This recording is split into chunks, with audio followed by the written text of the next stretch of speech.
guys, this is Jeff, and I'm here with a breakdown of Cardano and tech.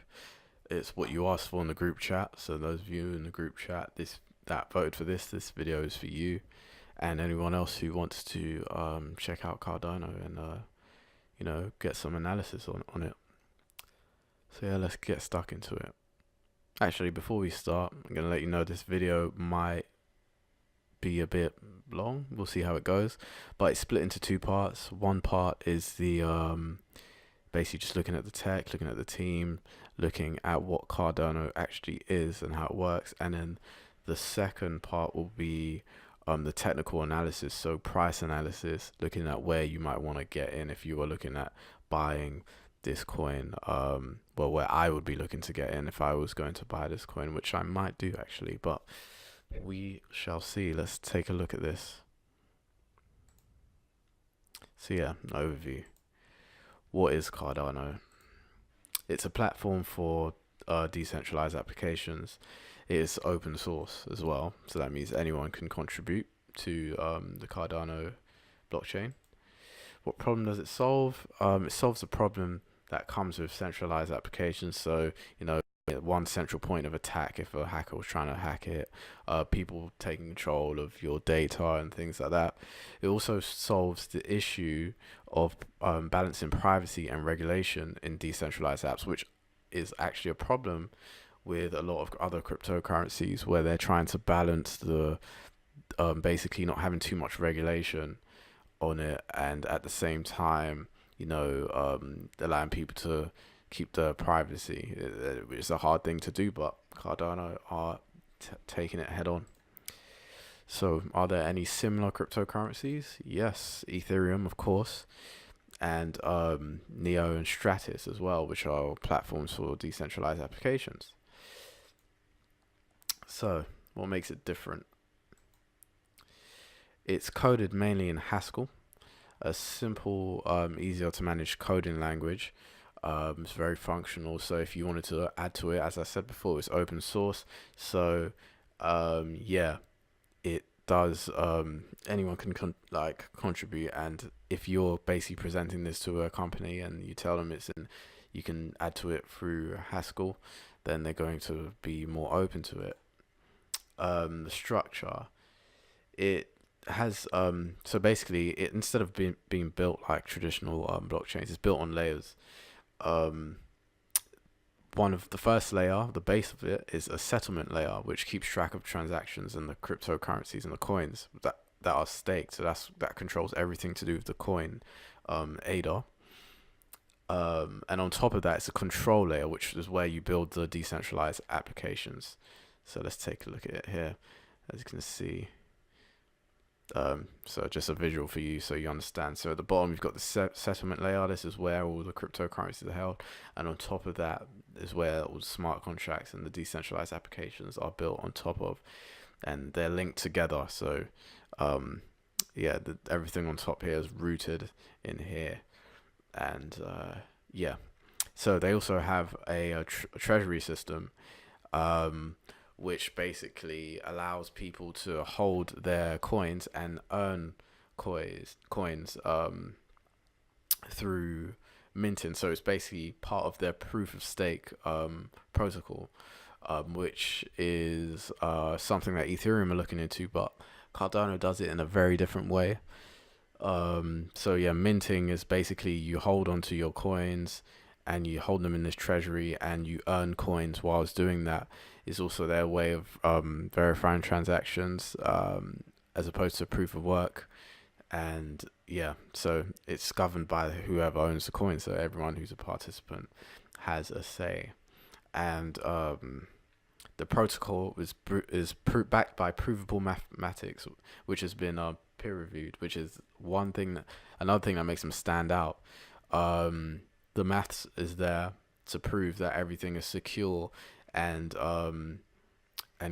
basically up to scratch with Cardano, and proves that it's a reliable chain and reliable coin, and it's been peer reviewed by academics, which is you don't really get that. A lot of coins just have a group of developers, they make a white paper, they put it out there, and it's basically peer reviewed by anyone who wants to be involved. But before they launched or decided to get this out there, they had it peer reviewed by top academics. Like, and when I say top academics, it's like Oxford lecturers and top world all over the world, MIT lecturers and things like that, looking into it. Which makes it stand out above the other cryptocurrencies out there. It's also quantum computing proof. Well, not yet. They're working on the quantum computing proof protocol called quantum resistant signatures. I'm not gonna go into too deep into that now, but it looks promising from what I've seen. It's kind of like the way I describe it, it's like a super Merkle tree, if you know what that is. Which is a Merkle tree is something that's inside every block, but I don't want to confuse you guys too much with that. But yeah, it's like a super version of that, and so it's looking really impressive. And I always say, look at what makes it different when you're looking at a coin, and there's a lot that makes it different compared to the other cryptocurrencies out there. So yeah, let's have a look at the coin. So yeah. On the original ICO, there were 25 billion coins released. Maybe 26 billion coins released on the original ICO. 20% of the ADA was sold during the ICO period.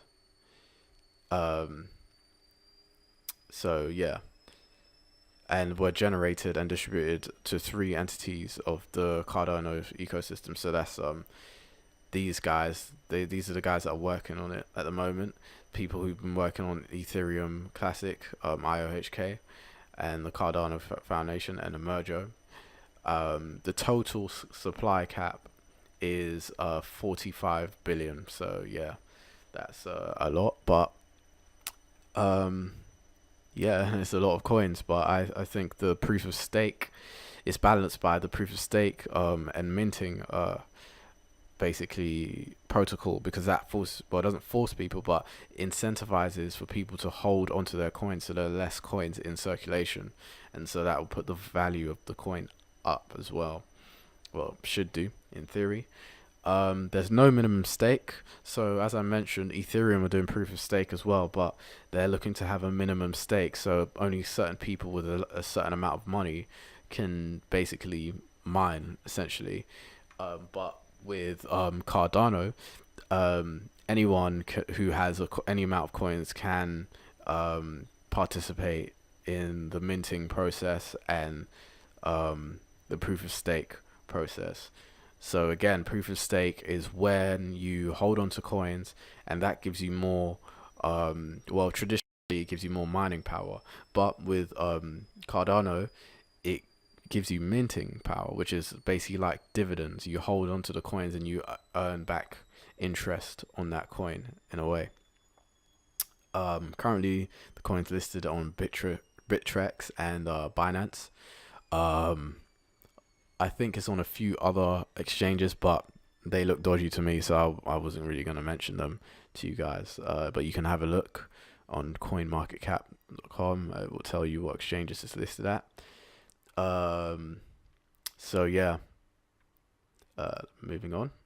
The team, like I said, is a strong team of academics, scientists and mathematicians who came together to work on this. And if that wasn't enough, it was peer reviewed, like I mentioned before, which is different. I know, like, just more examples of how it's different, because then other cryptocurrencies are just done by, most of them made by just developers and coders, and so this gives it a bit of a backbone. Not to say mathematicians and scientists are just better, but it comes from a different approach, and different can be good. Professor Agalos Kaios, I think I'm saying his name right. Yeah, he's done some lectures on the proof of stake algorithm at Oxford University. He's spoken at universities in Hong Kong and all over the world. So I mean, in Shanghai as well. So yeah, I'll leave a link to his Oxford University lecture if you're interested in watching that. It's quite long, it's like an hour long. Um, yeah, and they have a separate team of developers working on the wallet, just dedicated to just working on the wallet and making that perfect. And I think that's good. They're not spreading themselves too thin by just having one team trying to work on everything. Um, yeah, they're doing well. It seems like a strong team. The wallet, it looks great. Like the wallet can be exported to a paper certificate, so it can turn into a paper wallet if you want to have that extra bit of security. It can be backed up, which a lot of wallets can't be out there. But yeah, so you have that just in case if something happens to your device. It can hold Ethereum Classic coins and Bitcoin. Um, there's a mobile wallet as well coming out. Staking, you can stake like I mentioned before. Um, and they'll have like an app store on there where you can basically see the apps that have been built on top of it and interact with them, which is pretty cool that they have it all there in one space. Um, yeah. So yeah, to wrap up, there's strong tech, strong team. Um, it's a strong idea, it's a strong protocol. It's You can't really argue with solid maths and science, and it's been peer reviewed as well. And also they're thinking ahead. They're becoming future proof with quantum resistance as well. Their quantum resistance protocol, um, which basically kind of challenges IOTA as well, because that's one of IOTA's claims to fame, that it's quantum resistant. But they haven't actually completed their quantum resistant signatures yet. So we'll see how that turns out. But I'm sure they'll do well. Um, well, hopefully they will do well with that. Ultimately, I think, like in my opinion, it takes a different approach, which is good. As I've probably mentioned a few times whilst talking to you guys. Um, a different approach is always good. Like if everyone was doing the same thing, we wouldn't progress. And apart from that, when you're doing differently, it kind of makes you immune to the problems that the other coins, other cryptocurrency, other developers will face. Say there's a problem that could attack, just general proof of work and normal proof of stake algorithms or like systems, and they all go down. They all fall down together because they're all doing the same thing. But the others, the few who weren't doing the same thing, will be the ones who are left standing. And I think it's always good to have something in your portfolio that is different from the rest. You know what I mean? So that's just my opinion. Obviously, you guys go out there, do your own research. I'll leave some links for you before you decide to invest. Make sure you speak to either a financial advisor or you just do some work off your own back. This is just here to aid you, not to advise you. Um, so yeah, on to the technical analysis. So yeah, technical analysis of ADA, Cardano's token or coin. Um, yeah. So basically, um, let's take a look. So it hasn't been around for too long, so there's not a lot of precedent to go on, and that makes the support and resistance levels not as reliable as some other asset that's been going on for years and years. But nonetheless, that's all we have to go on, and that's what the rest of the market will be looking at. So we're gonna look at it too.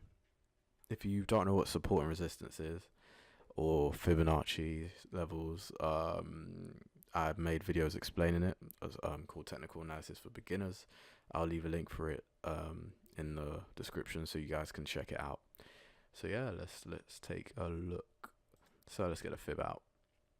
The Fibonacci retracement tool. Drag it all the way from the bottom to the top, right here, and there we can see already that there are some coincidences in price with the Fibonacci levels. As you can see, the 0.618 lines up with some support we have here, held up as resistance sort of in this area. So let's get this out. As you see, price is bouncing from the 0.236 or 23.6% retracement level.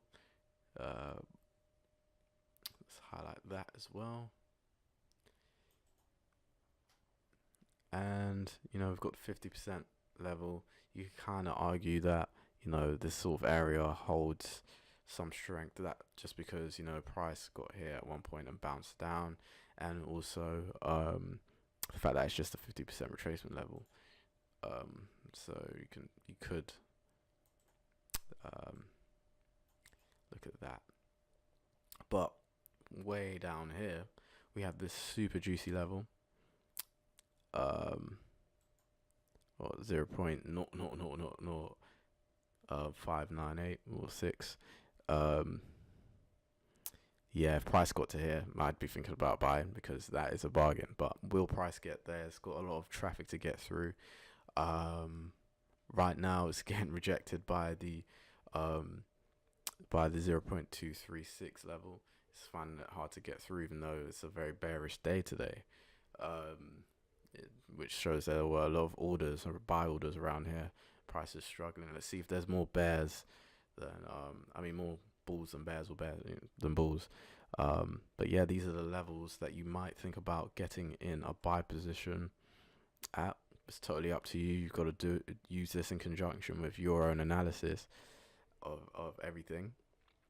So yeah, this is just ADA against Bitcoin. Let's take a look again at ADA against Ether. See, I've already got this area lined out here. Again, there's not a lot to go on, but as you can see, price stalled here before and bounced from here before, so it's kind of a little area to thing. And right now price is bouncing from this area here. Also, if you go down here, you can see that price got rejected quite a lot here. Buyers, so what happened here, from sort of layman's sort of view, there were buyers in the market. They were trying to buy up, and price just didn't get higher, as high as they wanted it to. So maybe people pulled out, they lost faith, and then price sank. And then some people thought, you know what, for whatever reason, they thought this is a bargain, let's buy this up. They bought up, they broke through that resistance. That resistance became support, because once price breaks through resistance, it becomes support. You can kind of think of it as if price goes through the roof, now that roof has become the floor. So, and then it retested it, market retested it, tried to sell, and then it was rejected, and then completely bounced all the way up here, and we're at where we are now. Let's see what the fib has to say about this. Let's go from here to here. There we go. Let's do it from the previous low.